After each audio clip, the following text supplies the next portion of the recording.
Listen to the RCWR show with Lee Sanders live every Tuesday night after WWE SmackDown, 10 p.m. Eastern on Spreaker.com for all the very latest in great talk of wrestling, entertainment, pop culture news, and beyond, along with some kick-ass interviews with some special guests.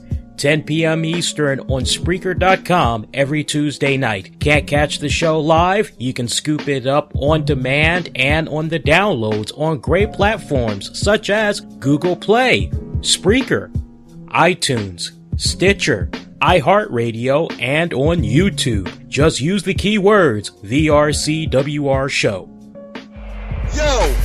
Yo, it's your boy JTG, aka the author of Damn Why'd I Write This Book, and you are listening to RCWR Show. Yo!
Glorious! That is like my new theme now for like I don't know how long. I can't remember the last time I was actually excited for an entrance theme by a professional wrestler. It has been a really, really good minute. I don't think really since the days, for me personally, to each its own, but for me what used to really get me nice and worked up, it's a toss-up. It was between the Generation X versus HBK Shawn Michaels, because I would just be walking down the street or some jazz and one of those songs would just always be in my head and I'd just be bobbing my head. Of course, if I was thinking about the whole Shawn Michaels thing, usually I was just kind of quietly in my head, I'm just picturing myself shaking my hips a little bit. I was definitely doing that like as soon as I got out of the shower, or like if I knew I was going to be getting some, and I'm just a sexy boy, I'm not your boy toy. But it's been a good minute since I've actually been like, damn, that theme was actually kick-ass. And I gotta give it up to Mr. Jim Johnson and all the guys under him that came up with Bobby Roode's glorious theme. My God, I saw a couple of people talking about this theme, and I didn't even hear it because I was like, you know what, if I'm going to hear this theme, I want to hear it on the grandest stage of them all, the way I'm like really meant to hear and experience it. I want to experience it in Bobby Roode's official NXT Takeover debut. I mean, let's be technically honest here. The guy's already made his NXT debut. I mean, at this point, when you think about it on a much more global scale, of a much more syndicated scale, tonight, NXT Takeover in Brooklyn was the first. And I gotta tell you, no pun intended, that was a glorious debut. I definitely want to get to that in just a little bit, but I mean, my God, it's very rare I have a smile on my face because of a wrestler's entrance theme. I haven't felt this way in a long time. What's up, boys and girls? Saturday night, August 20th, 2016. Your host right here, Lee Sanders. You're checking out a special edition of the RCWR show as we are talking WWE NXT Takeover Brooklyn 2 Fallout. It's our NXT Takeover Brooklyn Aftershow. As always, I'd love to hear from you guys for the next little bit that I'll be live on the air, so interact with me a couple of ways. If you're checking this out live, we do have a chat that's active. You could pop your head on in there, say hello. I'll definitely make sure I give you a nod right back. You can also interact and follow me on Twitter at the RCWR Show. Facebook, same name, the RCWR Show. A lot of content to get into. I just got to say, I'm excited for this year's SummerSlam, but with the same level of excitement that I have for SummerSlam Sunday, same level of enthusiasm with this year's NXT Takeover, and I'm just really kind of kicking myself in the ass right now because a couple of weeks ago, I had the opportunity, I had the funds and everything, I had the opportunity to actually go to Brooklyn for the NXT Takeover event. And I wanted to go really, really bad, and I started to look up the trip itinerary, get all the money together, try to get a general idea of how much everything was going to run. And my girlfriend actually ended up having to go to a family reunion, and normally she wouldn't trip over family reunion stuff, but one or two of her relatives on her mom's side is dealing with some personal health issues. Basically, they might not be around that much longer, so it was like, okay. And the last thing I wanted to do was travel all the way out to New York by myself. I know some of you guys were like, Lee, you should have hit me up. We could have went together. I'll keep you in mind next year. But I'm just kicking myself in the ass right now because I really wish I would have been there tonight. I mean, my God, I got to give it up to the crowd there. Great atmosphere. Really, really great atmosphere. I know a majority of the fans that were there in attendance from the New York, probably the New Jersey area. You guys definitely represented as NXT TakeOver came to us from the Barclays Center in Brooklyn, New York City, New York. I love New York. Every single opportunity, every chance that I get to go on out there, I love going out there. It's now gotten to a point where I'd like to try to be out there more than just once a year, but at this point, quietly, I don't broadcast it, but quietly, I will make my trip out there to New York. I was definitely out there last year for my birthday. I'm thinking about going out there. No, actually, I know I'm going to be going out there again. So stay tuned for that one. But I always love going out there to the New York area, man. Really great people to interact with. Never a dull moment out there in a city that never sleeps. Let's get to the first match of the card. Actually, you know what? Before I go to the first match of the card, I definitely want to take the time out to give a nod to the pre-show panel. It was about 30 minutes.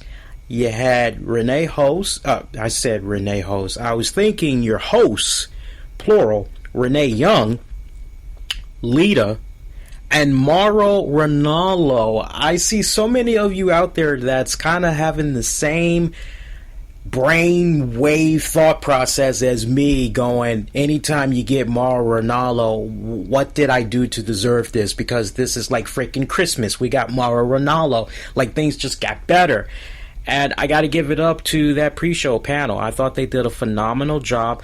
I love the fact that WWE really kind of, I'm hoping they realize, if not, to each its own, but I hope they're realizing that the longer you leave Lita on with the pre-show panel, like the longer the duration of the pre-show, the more fumbles that could possibly happen. And when I say fumbles, I don't mean like I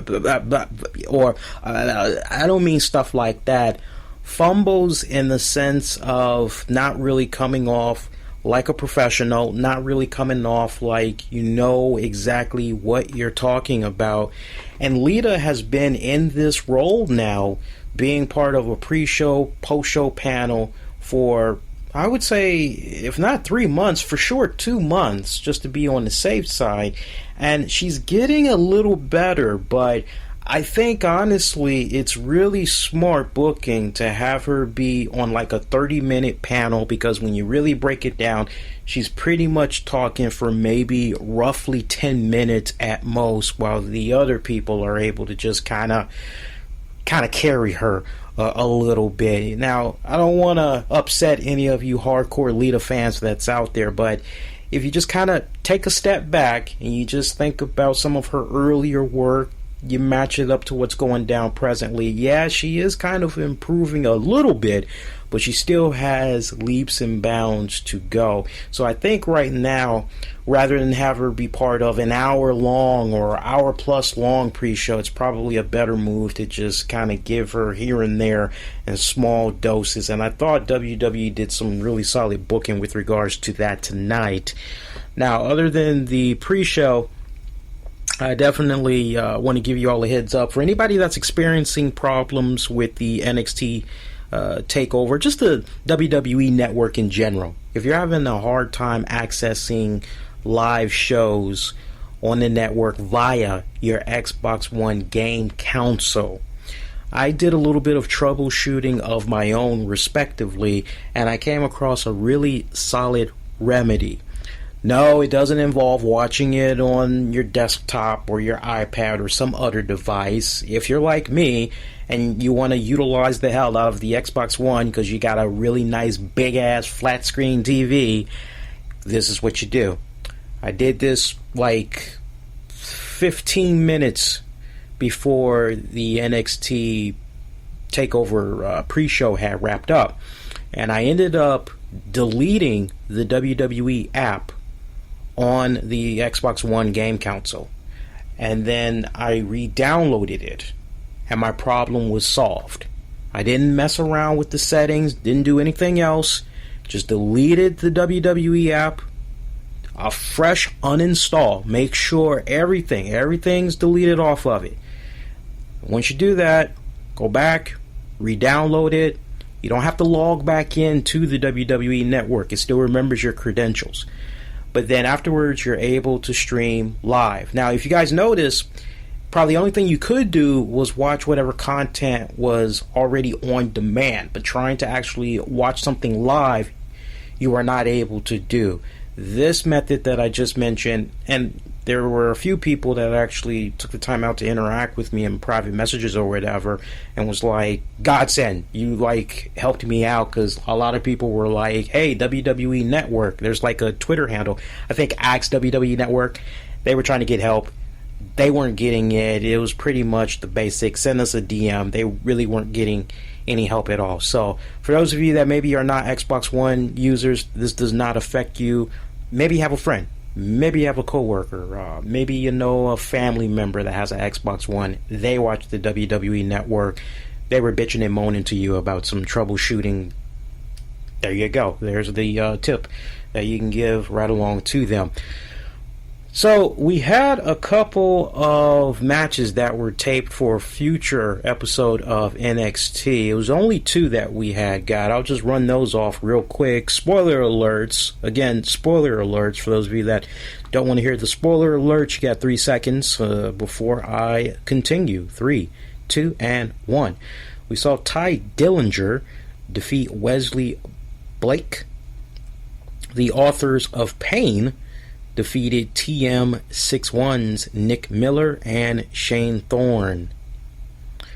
Going on to our actual card now, we had a very solid opener between AA Austin Aries taking on No Way Jose. See, this is where you and I are going to be a little bit different right here.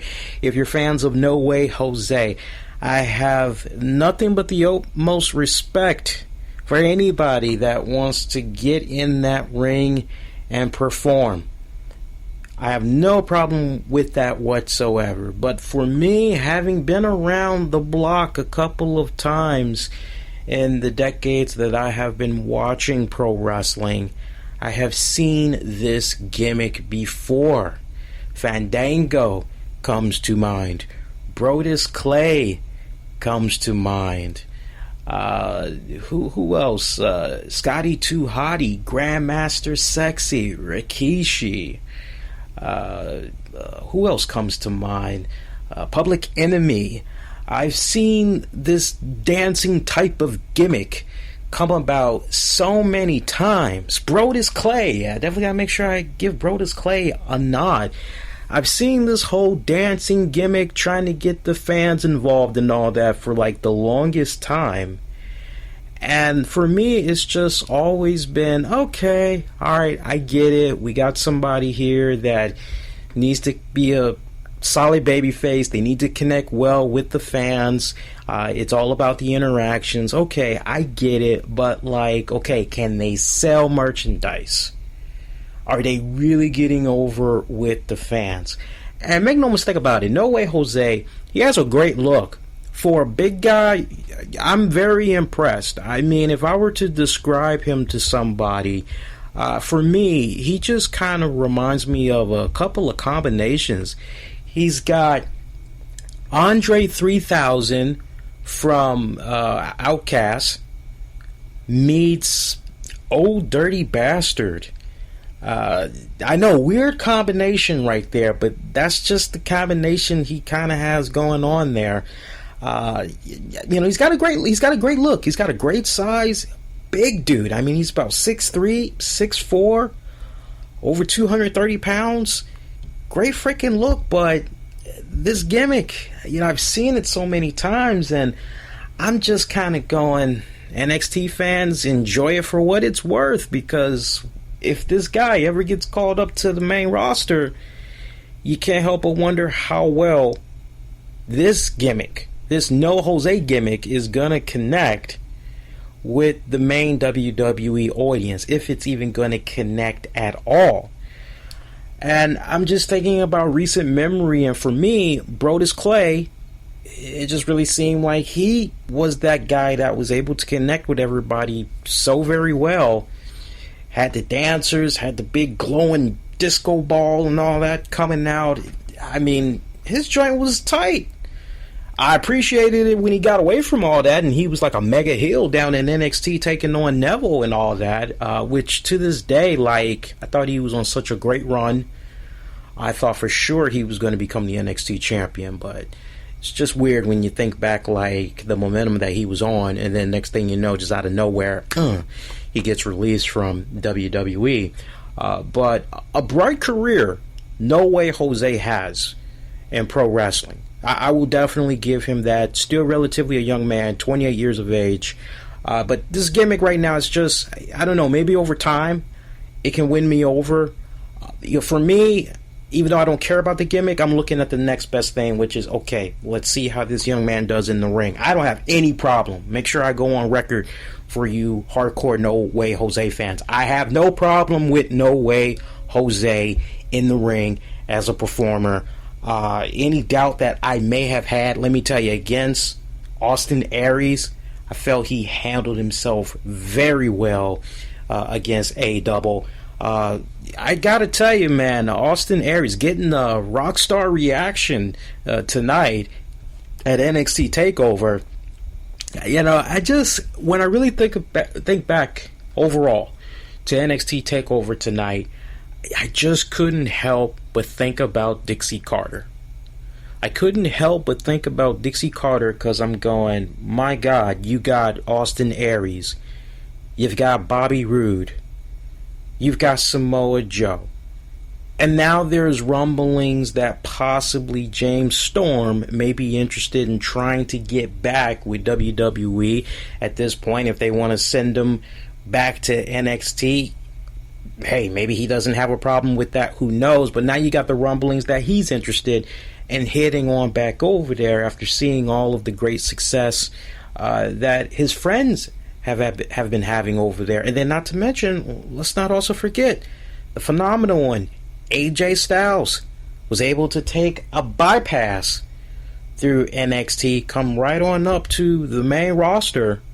And that is a experiment that has just been going over phenomenally well with WWE management, to the point I'm quite certain that out of the guys that I just mentioned that's recently come into the WWE fold in the NXT subdivision before summer of 2017, one or half of those guys, possibly all of them, may be coming up on the main roster. So I think the whole AJ Styles, everything that he was able to do, Samoa Joe, I just really think that started a really nice domino effect for guys that may have spent X amount of time in TNA wrestling. Whatever doubt WWE may have had, it's quickly been silenced. And I just couldn't help but, in the back of my mind, throughout this whole night, seeing some of these guys that I mentioned come out, and I couldn't help but just think about Dixie Carter. I'm not making no bad joke or anything like that, but I just couldn't help but go, damn, Dixie Carter, Billy Corgan, TNA management, like, what the hell, man? What the hell? You look at these guys. My one complaint, if I were to find any complaint with any of these guys that I just mentioned, I wish they would have come to the WWE a lot sooner. Rather than be complacent or whatever their respective reasons may have been. I'm not going to try to act like I know why they didn't come to the WWE. I'm not going to go there. But I'm sure they had their reservations. And it's because of those reservations that they decided, not right now. I like how things are going in TNA wrestling, but to put in the amount of time that they did, and let's be honest, the later years, talk about a struggle. Talk about a struggle. I mean, these guys, all of them now, they all just seem so freaking rejuvenated. And Austin Aries definitely looking rejuvenated, taking on No Way Jose. I enjoyed this. This was a really good opener that we had between these two guys. It was pretty much the story that was being told was Austin Aries being the in-ring veteran, trying to outschool No Way Jose a little bit, trying to outclass him as far as the technical aspects of his in-ring ability goes. But No Way Jose kind of coming right back at him with a couple of moves of his own that kind of took Austin Aries off. And it's a classic formula in what you're trying to tell in the ring between a veteran technician, in-ring general, so to speak, taking on a up-and-comer. And we saw Austin Aries. He defeated No Way Jose via submission. He defeated him. How did he defeat him? I'm trying to think of that move Austin Aries does. It's on the tip of my tongue right now. You know what? I'm not going to even try to guess it. I'm just going to go on ahead and look up his finishing maneuver. Like, all these years I've been watching Austin Aries, and I forgot his freaking finishing maneuver. Now watch, when I get ready to watch it, or I get ready to look it up, I think I found it. Yeah, Last Chancery. That's why it's throwing me off, because I don't know it as that. I know it as the Horns of Aries. I've always known it as that. So it's going to take me, like, even though I've been watching him in NXT for a good moment now, it's going to take me a good minute still to get used to calling it the Last Chancery, because again, I'm used to calling it the Horns of Aries, but he pretty much had defeated him that way. But it was a good opener for NXT Takeover. Let's move on to our next match. Before we even, I can't believe I almost forgot about that. We saw post-match Austin Aries. He really wasn't celebrating the victory that long, as we saw him just continue to beat the living crap out of No Way Jose, putting him in the Horns of Aries again, aka Last Chancery. And then we hear the music of Hideo Itami. We heard the rumblings. Finally, we got to see Hideo Itami come on back. Remember, he's been out on injury for the past year. And he came back. He looked very rejuvenated. He looked pretty well rested. Got in the ring. Was trying to take a fight to Austin Aries. Austin Aries, both those guys going back and forth, culminated in Hideo Itami getting the upper hand over Aries, putting him in the GTS. I thought it was kind of interesting that management went on ahead and pulled the trigger on that GTS, giving the Brooklyn fans that moment there, because the way that they were kind of like setting up Hideo before he went out on injury, it was like, hey, we want this to really be special when Hideo Itami does do the GTS. They like didn't want him to bust it out there like candy. So I know some people are probably going to question whether or not that was the right move tonight to have him do that move on Austin Aries, or if they should have held it off a little bit. For me personally, I think with tonight's NXT Brooklyn event, it was all about creating awesome moments.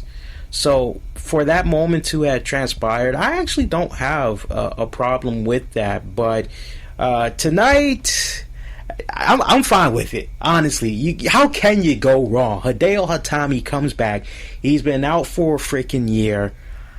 You know, I'm fine with that. I'm totally fine with that, man. Seriously. Obviously, you all know now, based on what I said, what is next for Austin Aries, but you still have No Way Jose in the rearview mirror. So you kind of can't help but think if maybe over the next couple of weeks of NXT programming, if No Way Jose is going to try to get another match against Austin Aries, and maybe they do like a rubber band match and then they have a third and final encounter. But I just like the dynamics that's going on right now. So just when we thought Austin Aries No Way Jose was going to be over, now you got Austin Aries kind of going in two directions right here. He can go into the No Way Jose, and then he can go into the Hideo Itami route. So interesting, that's happening right there. And then I'm also kind of getting the impression that with regards to Hideo Itami at this point, probably Hideo and Austin Aries are going to be locking it up on NXT. That's probably not going to be coming about, I would think, like at least for maybe 2 months.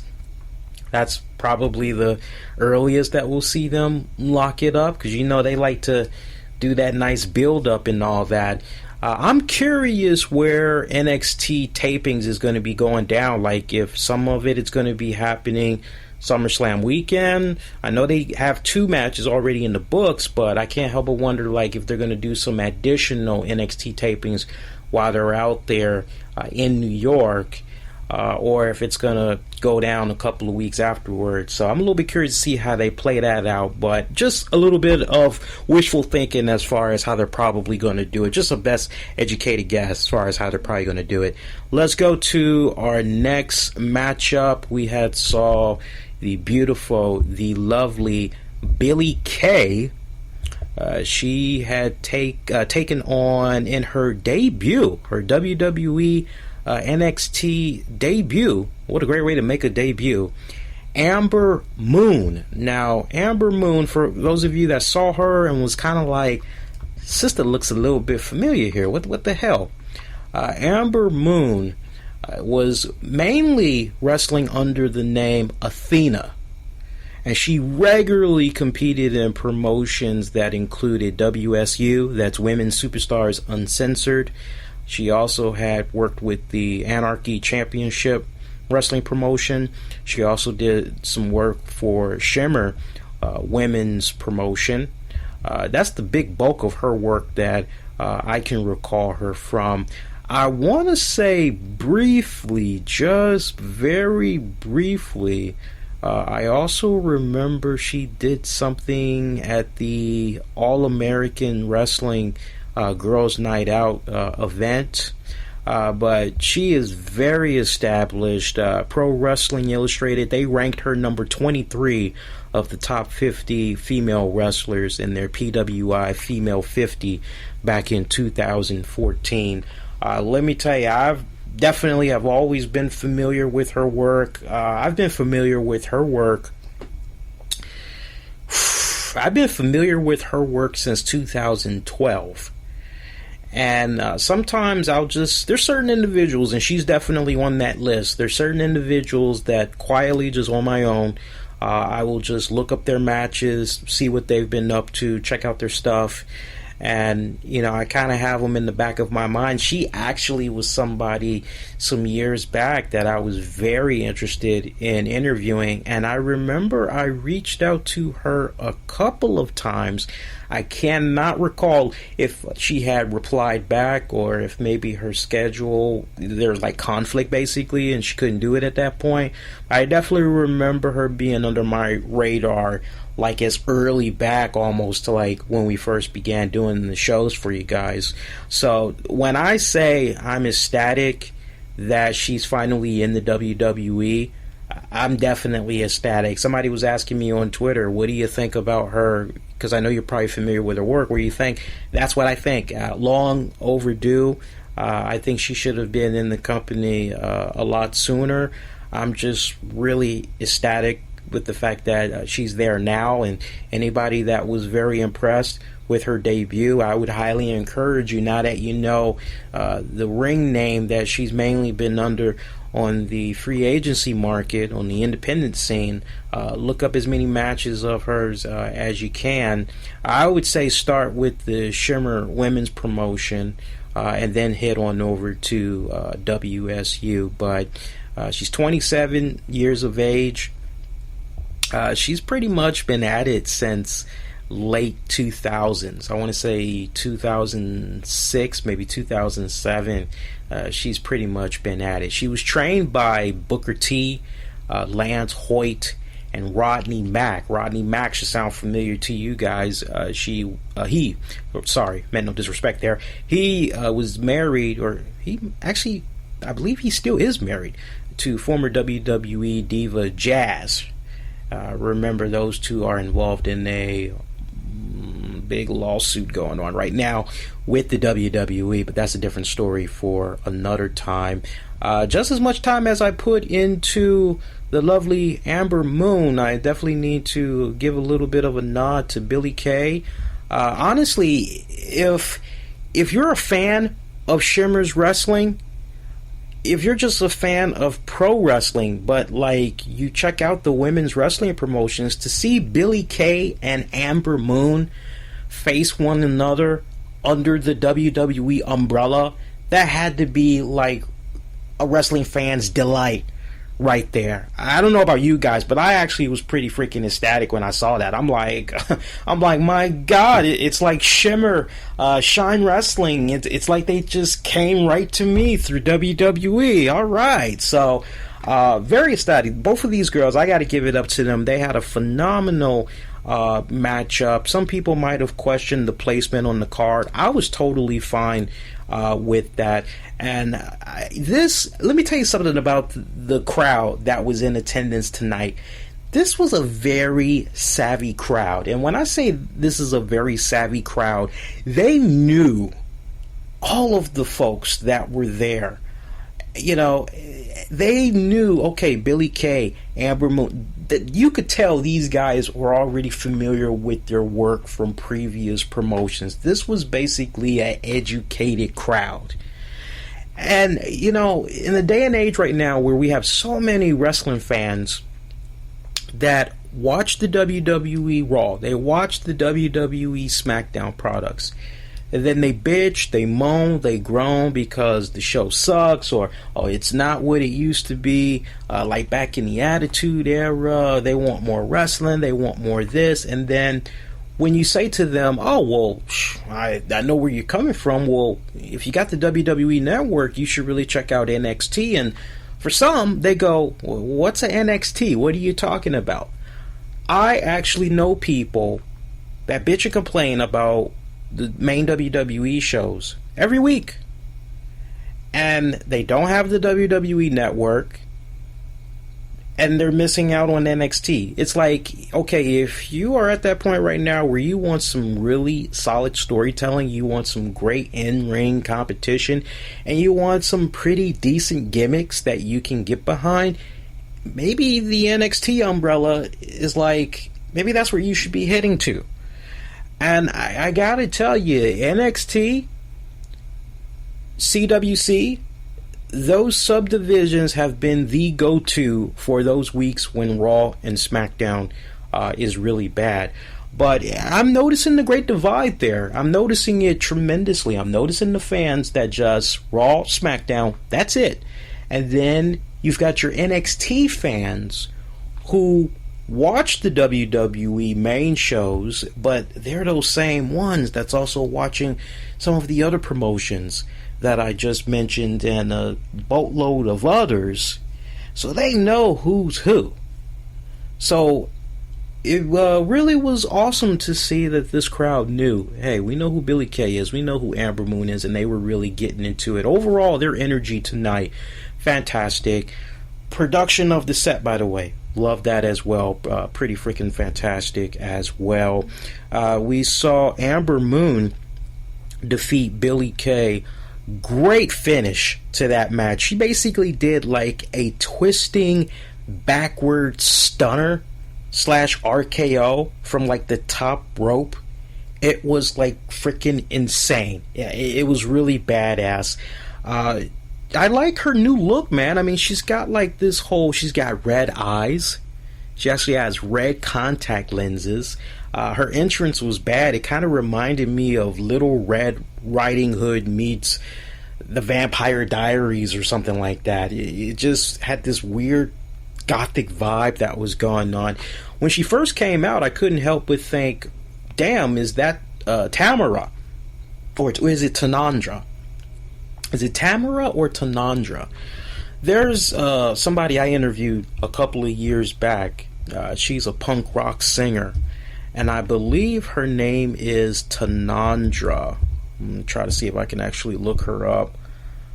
It's either Tanandra or is Tamara. I can't really remember now. Girl made some damn good music. If you actually go on our YouTube channel and you look under the guest exclusive section, you can actually pull her up that way. But you'll see the resemblance, because like when I saw Amber Moon come out, I'm like, is that my girl? And I had to do a double take, and I was like, no. I'm like, and I was still happy, but I was like, no, that's not what's her face. I'm like, no, that's Athena. What the heck you talking about? Like, I know Athena when I see her. Always had a big crush for Athena. Moving on to our next match, we saw Glorious. Oh my God, Glorious, the it factor of professional wrestling himself, Bobby Roode. He defeated Andrade Almas. What a weird fucking name, man. What a weird fucking name. I didn't know this guy was still undefeated, because there's been like a couple of episodes of NXT that I missed. I'm probably at this point maybe 3 episodes behind right now. But I'm like, God, this guy is still undefeated, and you know, he's got a decent look and everything, but yeah, I don't know. I kind of am like one of those old school type of guys. It's like, well, that's great, you know how to talk and everything, and hey, that's awesome that you got a nice good looking face, and kudos to WWE. They're like, look, the guy's got a nice looking face, we want to push that. But hey, you know, some people, you know, honestly, there's nothing wrong with being under the mask. There is nothing wrong with that. Worked for Rey Mysterio for so many years. I know not everybody can be Rey Mysterio. They've tried and failed miserably with Kalisto, Sin Cara. Ain't no telling who they're going to try it out on next. But I will say this. It's good that WWE is like continuing to, because they see the potential. They see the potential in this young man. And honestly, if they can just continue to do the smart booking, what is he, 26 years of age? He's still relatively young. If they can continue to make the investments in him and have patience, I think he can be the really good replacement for your Alberto Del Rio, who, as we all know, has his respective problems right now and probably is not going to be re-signing with the WWE. I'll be talking a lot more about that on our Tuesday night podcast, but that reminds me, I give you guys some quick programming notes before this broadcast is out, especially if you want to know how you can check out that SummerSlam post show that we'll be doing for you guys. More on that in just a little bit, but I got a home man on Bobby Roode, man. You know, earlier I was talking about how, man, I couldn't help but feel for Dixie Carter and everything and TNA wrestling, but Bobby Roode, I'm seeing this guy come out, and like, I've been paying very close attention to, and I got to give WWE a lot of credit for this. Of all the individuals that, like, they've done a slow ingestion as far as a proper introduction to the WWE universe, I think Bobby Roode has been one of the most excellent experiments to date. Just the subtle touches that they were doing. Hey, it's Bobby Roode in attendance here at Takeover, or whatever that event was that he was at. And it's kind of like, wow, Bobby Roode. And the fact that he was just there. He didn't say anything. A microphone didn't even come his way. Camera just happens to be panning out, seeing who all is in attendance, and it gets on Bobby Roode, and you're like, oh shit. And I mean, the internet just like lit up. It freaking lit up. And then to basically follow that up many weeks later, Bobby Roode arrives at the WWE headquarters, and he just walks past William Regal to go in William Regal's office, and boom, people are talking once again.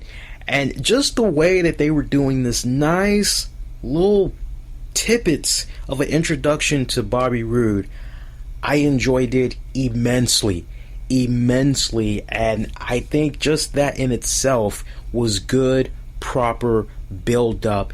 And I haven't seen WWE do really good, proper build up / introduction in a long time. A real long time, and it's nice to see them take these elements, and I hope that it's something that they can bestow upon the main roster when they get ready to introduce folks, rather than just have them come out of the gate and expect for fans to give a crap about them. But Bobby Roode is another one of those guys that I just can't help. I mean, all the guys that I mentioned earlier, the Samoa Joes, the AJ Styles, all of them, one complaint: I just wish they would have come to the WWE a lot sooner. At the same time, however, let's be brutally honest. If the NXT subdivision was not in existence years back, and all of these individuals would have tried to come to the WWE, I dare say, I don't think, with the exception of maybe Roode and AJ Styles, I'm not that confident that they all would have gone over as well. That's probably the one thing that I'm kind of looking at going, but their timing, late than ever. Better late than never. Bobby Roode just turned 39 a couple of months back, coming out there. For me, I've always been a Bobby Roode fan. And I know we're going to have a lot of TNA hardcore fans. They're going to look at this, and just like with the other guys, they're going to look at it as a act of betrayal, and they're going to try to poke fun at, oh, well, WWE, they're not doing it right. WWE's messing up already because... And I've seen this type of argument before. I remember when Austin Aries had made his NXT debut, and I just remember somebody that used to work for some TNA website was just nitpicking on the WWE, bashing WWE, and it's like, when it's all said and done, I said it a long time ago, I'll say it again. If you like these performers to the point that, like, you're buying their merchandise, you're stopping what they're doing to see whatever match they're being involved in, you follow all their work, you check out the interviews and all that, when you see that they have left an employer, you just got to be like, if you were really feeling that talent, you just got to be like, look, it sucks that they're no longer with that employer, but I'm still a fan of theirs through and through, to the point I want to see what they're going to be doing next. I remember where I was when Phil Jackson had decided, okay, I'm done with the Bulls, I'm going to go to the Lakers. I was mad. As a Chicago native, I was mad, but I said, hey, look, I've always been a big fan of Phil Jackson. All right, well, let's see how he does in L.A. You know, and I was a big fan. I was a big fan. Now, when he went over to, what was that, the Knicks, you know, I'm like, well, maybe he could do it again, but I watched a couple of seasons there, and I was like, yeah, that ain't going nowhere. So nice ride, Phil. Thanks for the memories. You know, that's how it rolls. But you have some individuals. Peyton Manning, I think, is a much better example. I was very sad. I was very heartbroken when he left the Colts. But the Colts, like, for me, it wasn't okay. I love the Colts, so I'm gonna watch the Colts no matter what. But it ended up being a case where, as much respect as I had for Peyton Manning, I also had respect for the Colts. And I knew that was still a really good team. It was just a matter of who was going to be their replacement quarterback. You feel where I'm coming from? For those of you that love to talk of football, I'm sure you guys can definitely, like, yeah, I get that connection. So to see him go to the Denver Broncos, you know, I'm still following him. I'm still following what's going on with the Colts. Brett Favre. If you really stop and you think about it, you know, there's been athletes that you've come across. You may not like the fact that they're leaving that team, but you still support them no matter what. So I can't stress it enough, you know, rather than be like, you know, traitor this, traitor that, bump all that crap. You know, support them no matter what. So, Bobby Roode, look, man, TNA original, can't nobody take anything away from him from his time in TNA. 2-time TNA World Heavyweight Champion, 1-time TNA King of the Mountain, 8-time TNA Tag Champion. I mean, just an impressive resume. Basically, my man won 11 championships during his career in TNA. He is considered a TNA original. You know, he did everything that was needed of him to do in TNA, quite honestly. I think the biggest travesty that one could make from the time that he was involved in TNA, which ran from 2004 to 2016, just the fact that he was only a 2-time TNA World Champion, I think that's a slap in the face. Because I tell you, man, when he started doing that whole it factor of professional wrestling, he was doing that some years back. He was hot. He was white hot. That's a different story for another time. But fantastic, glorious debut. I'd like to interview the guys that did that freaking song, man, that laid down the vocals, because I'm telling you guys, that is like one of the most sickest intros I've ever come across in a good minute, man, in a really good minute. Bobby Roode, you know, with a song, Glorious, and I will be victorious. Come on, you got lyrics in that, and you're officially making your WWE NXT Takeover debut. You know you better win.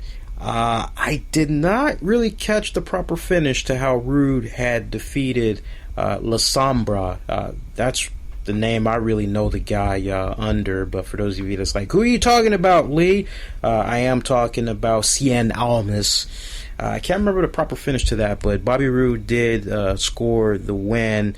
He didn't do a Roode bomb. That much I do remember for certain. He did not do a Roode bomb. He did some type of a weird... If I were to try to describe it... it reminded me just remotely of an attitude adjustment. But it wasn't an attitude adjustment. But it kind of came off a little bit that way. And I just kind of was like... that's an interesting finish. I hope they switch up on that, because I remember looking at it and I was kind of going, that's not really memorable. Can we tweak that a little bit. Next matchup, Revival, Scott Dawson, Dash Wilder. They defeated Johnny Gargano and Tommaso Ciampa for the NXT tag titles. Great match, I gotta say, for the entire card thus far. I mean, when you look at the different elements that we got throughout the night, I would definitely say that Bobby Roode had the moment of the night as far as grand entrances. But as far as match of the night, Revival taking on Johnny Gargano and Tommaso Ciampa, freaking delivered, man. I mean, that was just pretty much you straight up put your dukes up, gonna kick your ass. It was one of those type of matches. And I know when it comes to the talk of the Revival, you're always reminded of how much of a throwback they are to tag teams of yesterday's and all that. And for me, just watching these guys go at it, it definitely felt like a nice throwback tag team match of like something I would check out from the 80s, man. Nice. See, they got me wanting to hop on the network and look up some old school stuff just to kind of refresh my memory a little bit. See if I still remember. Oh yeah, I remember when this happened initially and all that. But Revival, Scott Dawson, Dash Wilder retaining the NXT tag titles. Great back and forth between those guys. At one point, it looked as though Johnny Gargano and Tommaso Ciampa were about to become the tag champions. A little bit towards the closing moments of the match, we saw them work together, do their finishing move on one of the guys. Can't remember which guy it was there, but there was a pin, 1, 2, there was a 3, but the referee noticed at the last second that respected Revival member had his foot on the ropes, so the match had continued. And from there, the guys, they just kept going. My God, great back and forth, man. It was like so hard to keep up on the action that was going on for that match in particular.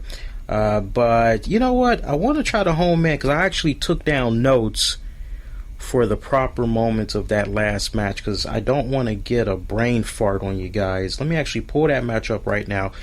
And if you're enjoying our Aftermath show so far, make sure you go out of your way to share this episode throughout social media. You can also be sure to give me a follow as well while you're at it. Twitter at the RCWR Show, Facebook at the same name, the RCWR Show. So from what I recall, like the finish saw a double super kick that was done on Dash for the pin, and then the referee had counted. I think that was the spot where the referee had counted to 3, but then he said, no, the match needs to continue because he was about to call for the bell, but he saw the foot was on the bottom rope. And I mean, the fans they exploded. They were pissed off when they saw that whole thing go down. So now they double team on Dash. Dawson pulls Wilder to safety. Dawson sends Ciampa over to the ring post. Meanwhile, Gargano, he's fighting with Dawson over the apron. Dash takes Gargano's knee out from behind him as Dawson tags in and holds Gargano down. Meanwhile, Dash drops him with a big stomp, trying to basically injure the guy's knee. Dawson applies a reverse figure 4, and Gargano eventually had tapped out. It was just a great freaking finish. And honestly, it was a damn good tag match. I looked at this tag match as somebody's motorcycle is just riding off into the night. It's amazing what you hear when you have your headsets on and like you hear like, wow, that's awesome. But no, post match was really awesome. We saw the Tommaso Ciampa, Johnny Gargano. Gargano just looked like he was defeated. He looked like he was just beating himself up. He felt really bad about losing, but they got a great ovation from the crowd. But maybe I'm reading a little much too into it, but I noticed Tommaso just kind of looked at Gargano kind of like, oh man, you really disappoint me. He kind of gave him that type of look, so I can't help but wonder if like seeds from what those two guys did against one another in the CWC is gonna continue to leak over into NXT, where eventually these two guys just break up. So I'm a little bit curious to see how that's going to play out. NXT women's match for the title, Bayley versus Asuka. Women's wrestling represented big time tonight. By the way, I will be talking about the Women's Evolution WWE 24/7 documentary. I'll be talking about that this coming Tuesday night. My God, these two girls just, a lot of rumblings here, and I got to tell you, with the way this match pretty much wrapped up, you really are led to the impression that potentially Bayley is going to be coming up to the main roster sooner rather than later. I don't know, man. I don't know. I'll get to that a little bit more in a second, but great match. Great match between these two girls. They really represented. I was really proud of these girls. They brought it all. They brought their lunch. They brought their dinner. They brought dessert. I mean, they really, really brought it. This would have to be the second match of the night for me. We saw a little bit more of a serious demeanor in Bayley. Bayley not taking Asuka lightly, which storyline wise is the way that they were trying to build this up, that basically Bayley, the last go round that she faced Asuka, was kind of taken off of her game, really wasn't prepared for her, but now this go round she's trying to get that title by any means necessary. Follow up in the closing moments of the match, we saw Asuka take Bayley to the top for a superplex, but Bayley ended up countering that as she had turned Asuka upside down in the corner, and she followed up with a series of blows. Tried to go for a cover, but only had got a 2 count. They kept fighting each other until eventually they both got back on their feet. Asuka had hit her with a hip attack. Bayley tried to come at her with a running boot, but Asuka dropped her immediately into a submission after that. And there was just a great exchange of back and forth that was going on right there, as far as like pin attempts, counters, all that jazz. But the closing moments, we saw Bayley with a backslide, almost got a 3 count. Bayley tried to go in for more strikes, spinning back fists. I mean, she was doing some stuff. She was busting out some new moves from her arsenal as far as the offense goes that like I hadn't seen before. That was like, all right, come on, Bayley, bring it, girl, bring it. We saw Bayley try to catch Asuka's leg, because Asuka likes to do that spinning kick to the head and all that. We saw Bayley catch the leg, but her ankle buckled out on her, because earlier in the match, for a majority of the match, Asuka was focusing on that leg. So as Bayley's knee/leg buckled out on her, we saw Asuka pretty much go in and get her on the attack.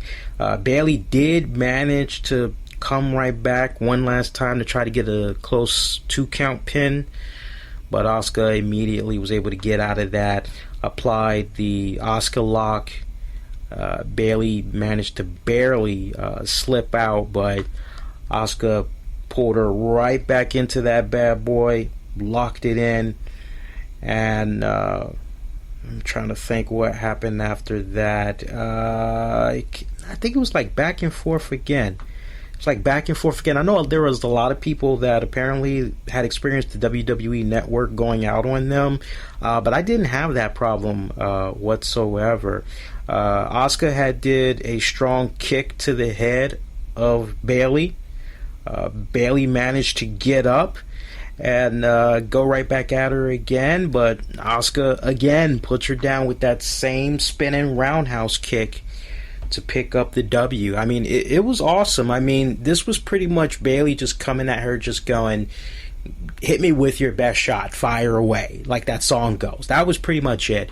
One little blemish in the match, there was a part where Bayley was saying to Asuka, hit me, go on, hit me.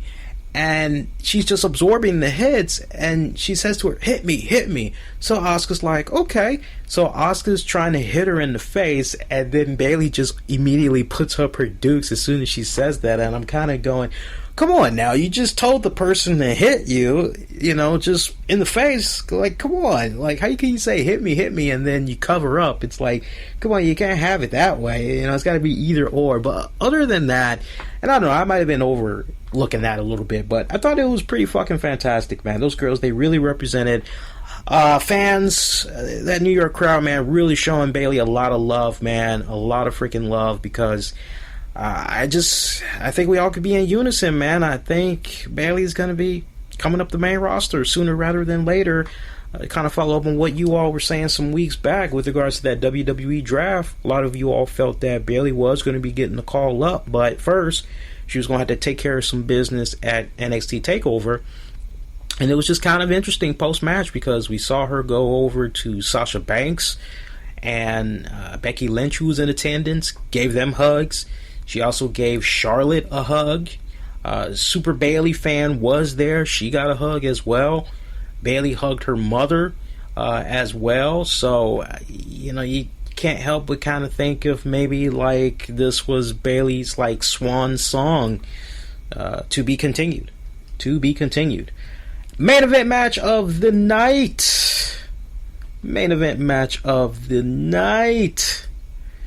NXT title, Samoa Joe taking on Shinsuke Nakamura. I don't know who that violinist was. I didn't have enough time to try to research the guy.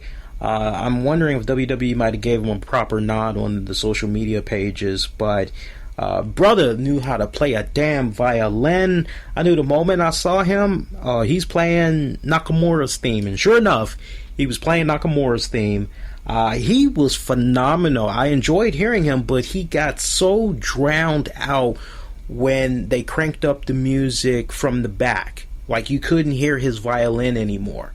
Like, you could hear the studio violin, which I'm assuming is what he played on the actual song itself, but you couldn't hear his live performance anymore, and it was just kind of nerve-wracking, because I love it when WWE from time to time has good live performances. Now see, I just want to make sure I home in on that, because not everything is good. Just because you have Flo Rida doing a live performance, it doesn't mean it's going to be good. Just because you have what's that stupid Georgia Tech Peach, or whatever the fuck that group is, Rascal 5 or Flat Rascals, whatever the fuck those guys names are, or fucking Nickelback.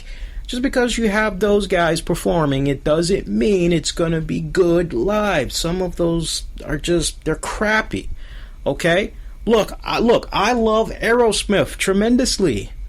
But look, just because you tell me Aerosmith is going to be live performing a WWE performer song, doesn't mean it's going to be good. So on those rare occasions where WWE catches lightning in a bottle and they have a really good live performance, it's like, let it fucking shine.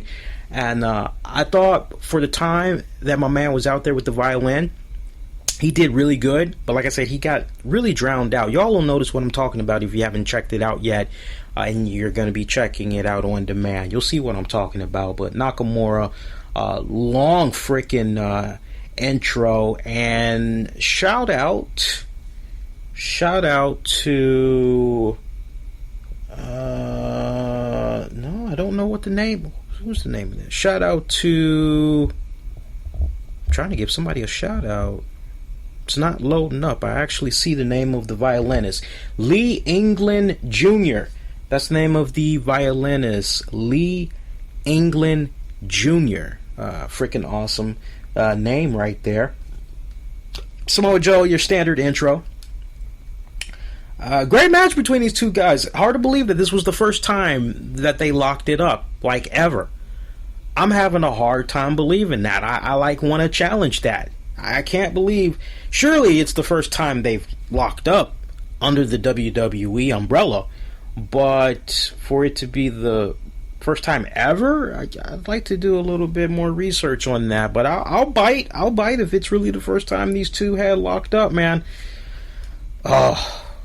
Great freaking matchup, man. Great freaking matchup. We got a new NXT champion in Shinsuke Nakamura. My God. The mind games Nakamura played on Samoa Joe as soon as freaking Samoa Joe came out and he tried to get in the middle of the ring. Nakamura was in his head off the break. With his ring psychology there, and Samoa Joe was just taking off. He was pissed. He couldn't wait for the match to start already. We saw Samoa Joe. He tried to get Nakamura in a muscle buster, not once but twice. He was able to connect the first go round. Nakamura kicked out, and the fans just erupted because I think they smelled new NXT champion. And they just was singing Nakamura's theme all throughout the night, like from the moment the violinist came out, quite honestly. And there was a second time where Samoa Joe had tried to go for the muscle buster, but Nakamura ended up blocking that one and nailed Samoa Joe with the Kinyasa. Now, unfortunately, Joe kicked out, which had the fans going insane. Nakamura did a nice, good back shot to the back of the head of Samoa Joe. It was a nice knee strike to the back of Samoa Joe's head, and he followed that up with another Kinasa to pick up the W. Honestly, Samoa Joe, I gotta give him a big rounding ovation. I thought he did phenomenal. When I first heard that Samoa Joe came on to WWE, he was going to be helping out at NXT, I just was like, this is fantastic. This is freaking fantastic. For him to lend his name, try to help elevate the NXT brand, give it a little bit more awareness and all that, that's freaking great. And then just to see the domino effect that came as a result.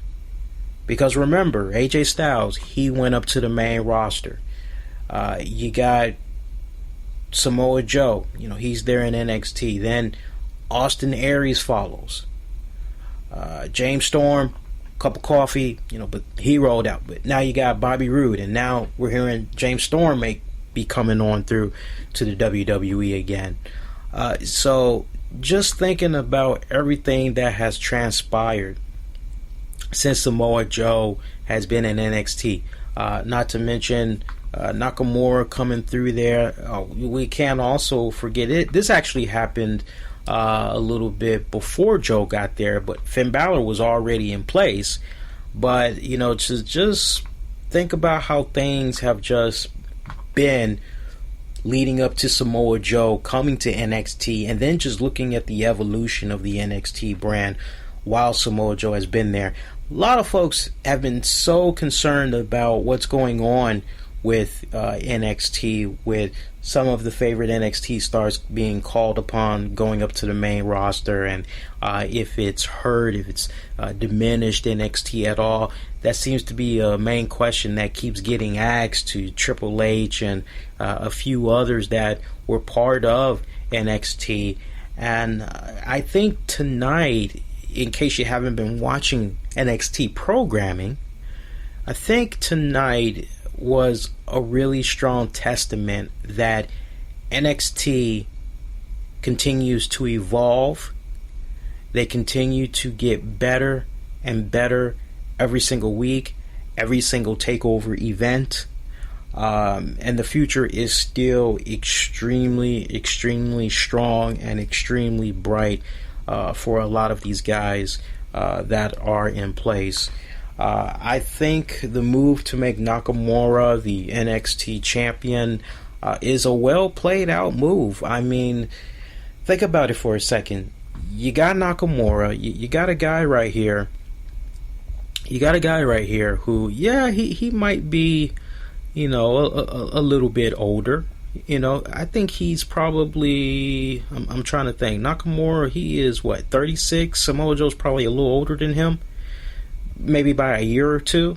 You know, so they're like relatively the same age and all that. But Nakamura has more mainstream media attention overseas. So I think the timing of this is just phenomenally well executed, especially given the fact that WWE, they're going to be doing some overseas stuff. They're going to be going on tour soon. NXT, they're going to be taking on the road to the point, if you actually go to the WWE website right now and you look up tickets and events, I believe the NXT event, I believe they're going to be doing some stuff in England. But I'm actually on the website right now, and I can tell you right now what's going on with NXT. So, yeah, so, I mean, they're still in the U.S. for a little bit. They're going to be in Florida right on through September. And then afterwards, let me look here. They're not showing. Oh, there's some more.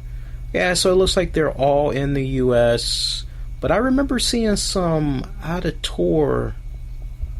I remember seeing some tour dates where they were going to be doing some stuff in England, and they named some other stuff too. It was like a quick scroll that they did at the bottom of the screen, and I wish I would have caught all of that. But I'm sure as time progresses, they're going to release some more dates. But I know for certain they're going to be doing some stuff outside of the U.S. So I think the timing of this is definitely just right, quite honestly.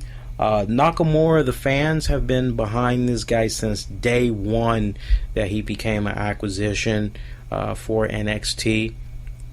And quite honestly, just like thinking about things going forward, like without a doubt, you're going to have Nakamura, Samoa Joe too.